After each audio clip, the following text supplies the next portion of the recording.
Hi everyone, in front of me I've got OPPO Reno8 and let me share with you how to clear credentials on this device.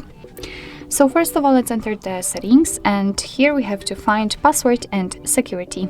Now let's tap on system security, and here we have to find the credential storage. Let's enter.